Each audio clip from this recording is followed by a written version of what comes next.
Ya estamos a medio año, ya estamos en el segundo semestre y este video tenía algún rato que ya lo quería hacer desde que el SAT publicó en días pasados cómo estamos en cuanto a metas de recaudación. Bueno, pues más bien cómo están ellos, ¿no? La autoridad. Entonces aquí lo que vamos a hacer es un breve análisis porque sí es importante medir cómo se va a comportar este segundo semestre. Se irán a intensificar los actos de molestia por parte de la autoridad, cómo se percibe estos siguientes meses, y te voy a dar mi opinión en base a los datos publicados por el SAT, tanto como la ley de ingresos de la federación y los criterios que previamente se habían publicado por allá por el mes de septiembre del año 2022. Recordemos que en septiembre se habían publicado los criterios generales de política económica para la iniciativa de ley de ingresos de la federación. Me llamó mucho la atención un párrafo donde nos dejaba conocer a grandes rasgos que efectivamente la autoridad reconocía que los actos de molestia sí tenían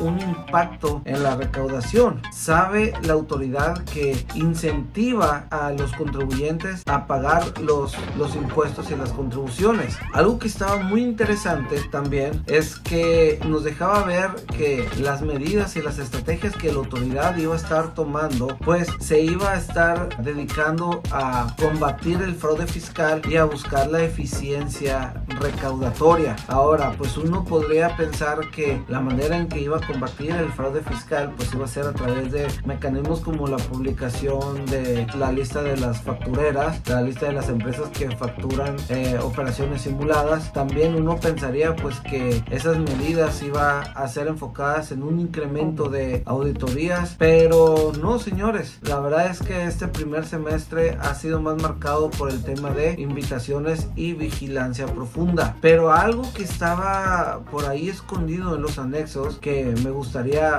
que lo pudiéramos checar en este momento es que el gobierno federal quería que la percepción de riesgo por utilizar mecanismos fraudulentos se intensificara, ¿no? En esos momentos, todavía en septiembre del 2022, estaba vigente la figura de la prisión preventiva oficiosa para el tema de las factureras, y te lo resumo cuál es el escenario que teníamos en ese momento. La prisión preventiva oficiosa es un mecanismo que la autoridad podía utilizar en ese entonces para meter a un contribuyente a la cárcel en lo que se definía su situación jurídica, y era un tema que estaba muy denso porque quiere decir que en lo que son peras o son manzanas, diría mi mamá, pues el contribuyente tenía que estar sometido a prisión en lo que se resolvía su situación, y esta era una situación pues que se veía con mucho recelo. Incluso algunos colegas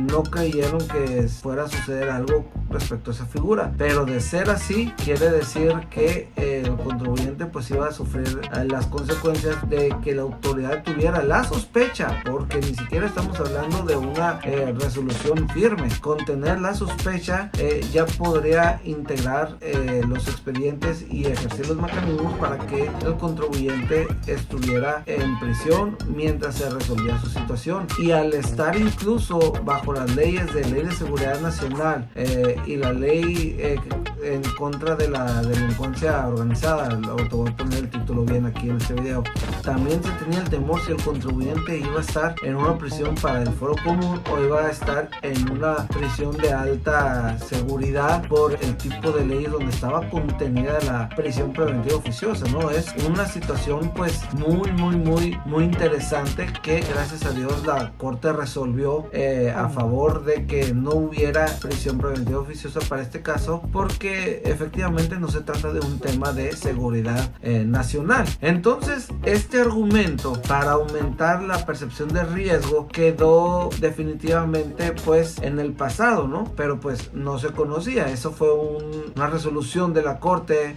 si mal no lo recuerdo, en noviembre del 2022, mientras que estos criterios fueron publicados en septiembre del 2022. Sin embargo, hay que medir, bueno, a la luz de cómo se proyectó la ley de ingresos de la federación, a la luz de cómo vamos en este semestre, pues tenemos que medir cómo van los resultados de las estrategias que la autoridad ha tenido que tomar, se ha tenido que adaptar ante esta situación. Aquí nada más para traer un resumen, en la ley de ingresos de la federación del 2023 se contempla por conceptos de contribuciones, de las siguientes contribuciones: impuestos, un monto de 4.623.583 millones de pesos. Estamos hablando de cifras en millones de pesos. Cuotas y aportaciones de seguridad social, 470.845 millones. Contribuciones de mejoras, 34.60 millones. Derechos, 57.193 millones. Y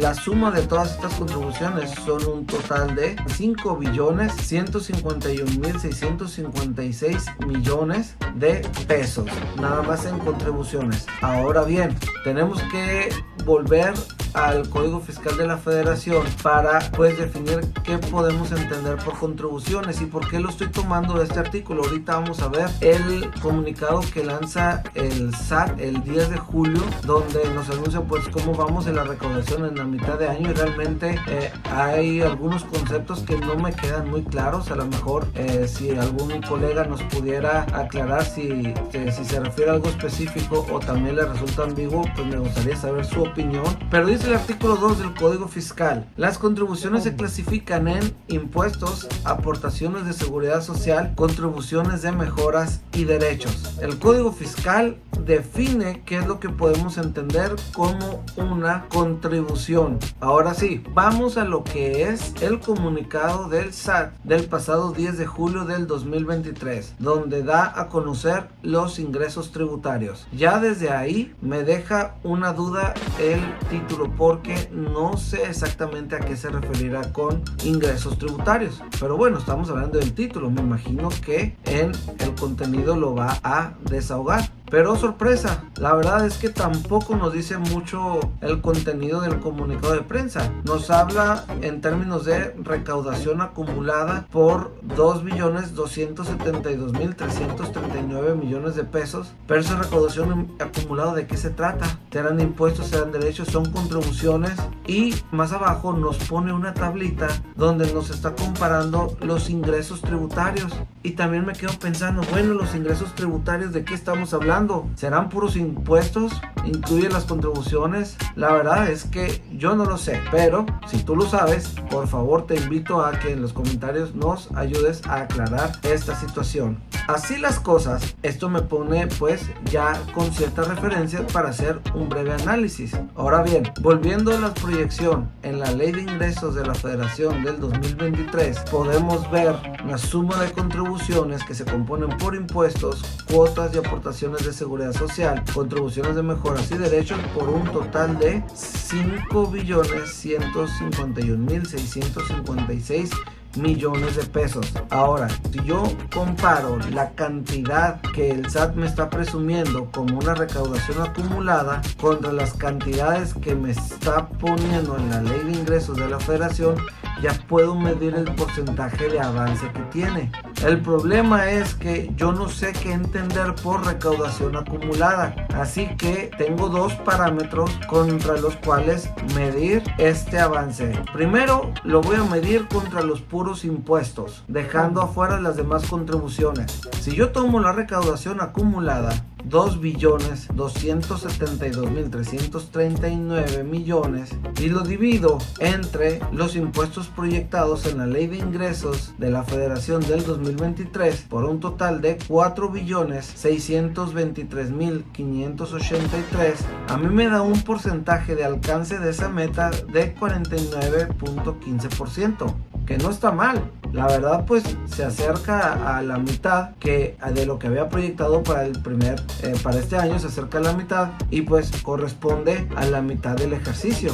Hasta ahí vamos bien. Sin embargo, si lo medimos contra el total de contribuciones, porque como lo dijimos anteriormente, pues el comunicado va en una función de definir nada más recaudación acumulada, pues que no sé de qué se compone. Bueno, lo voy a medir contra todas lo que se debe entender por contribuciones. Y ya si yo tomo la recaudación de los 2.272.339 millones y lo divido entre la suma de contribuciones por 5.151.656 millones, el porcentaje de alcance es menor, ya que baja al 44.11%. Eso quiere decir que en el semestre de julio a diciembre tiene que recaudar y recuperar más de la mitad del importe proyectado en la ley de ingresos de la Federación. ¿Y eso qué significa? Que se intensificarían los actos de molestia, como son vigilancias profundas,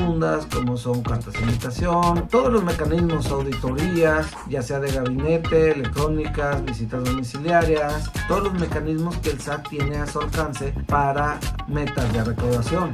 Y aquí está una situación de lo que a mí me preocupa. El segundo periodo de vacaciones generales del SAT pues ya empieza la próxima semana y reanudan sus días hábiles hasta el 31 de julio. Es decir, que de julio nada más contamos medio mes. Y es bien sabido que la mayoría de los empresarios en diciembre están pagando aguinaldos, están haciendo sus pagos a proveedores de final de año, y pues los meses de recaudación real que tiene la autoridad van a ser agosto, septiembre, octubre y noviembre. Son 4 meses en los cuales la autoridad tiene que recuperar más de lo que recaudó entre enero y junio de este año. Entonces pues ahí tenemos los números. Probablemente sí veremos más actuaciones de la autoridad, y pues el consejo sigue siendo el mismo. Hay que empezar a revisar cuáles son los atrasos que tenemos en cuanto a entero, pago de contribuciones, en declaraciones pendientes,